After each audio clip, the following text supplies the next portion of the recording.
नमस्कार मित्रों। ऋग्वेद में कुल 10 मंडल हैं। ऋग्वेद में कितने? 10 मंडल हैं।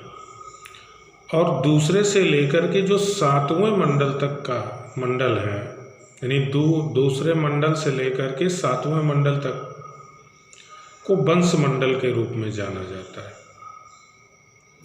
2 से लेकर 7वें मंडल तक के मंडलों को किस के रूप में जाना जाता है? वंश मंडल के रूप में। और 2 से लेकर के 6वें मंडल तक, 2 से लेकर के 6वें मंडल तक प्राचीन मंडल के रूप में जाना जाता है। वंश मंडलों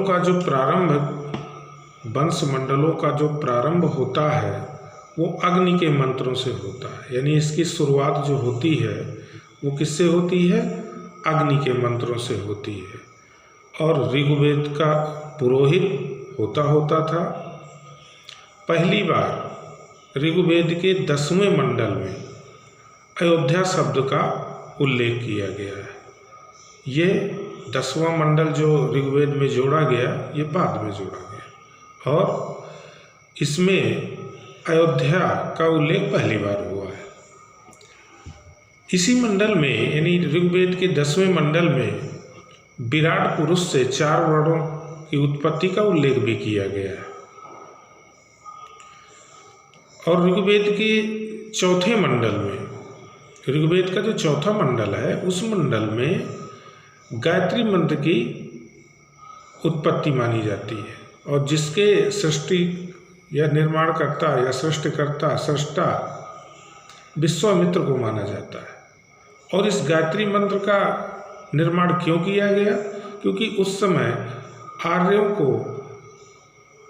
जो आर्य और अनार्यों की जो स्थिति थी, तो वो अनार्यों को आर्य संस्कृति में परिवर्तित करने के लिए गायत्री मंत्र का प्रयोग किया जाता था।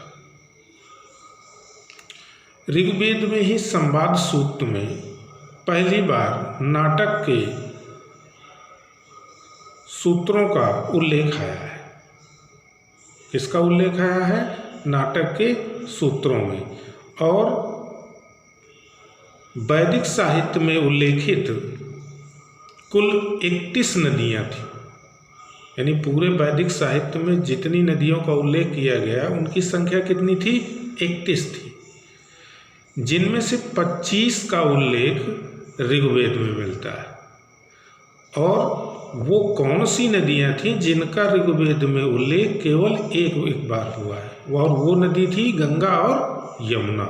यानी गंगा और यमुना का जो उल्लेख किया गया वो ऋग्वेद में केवल एक ही बार किया गया। प्राचीन भारत का जो ग्रंथ है, वेद, जो प्राचीन भारत के महत्वपूर्ण ग्रंथ है, इसके संकलनकर्ता के रूप में हम किनको जानते हैं? वेदव्यास को। और वेदव्यास के द्वारा ही वेदों को 4 भागों में विभाजित किया गया था। धन्यवाद मित्रों।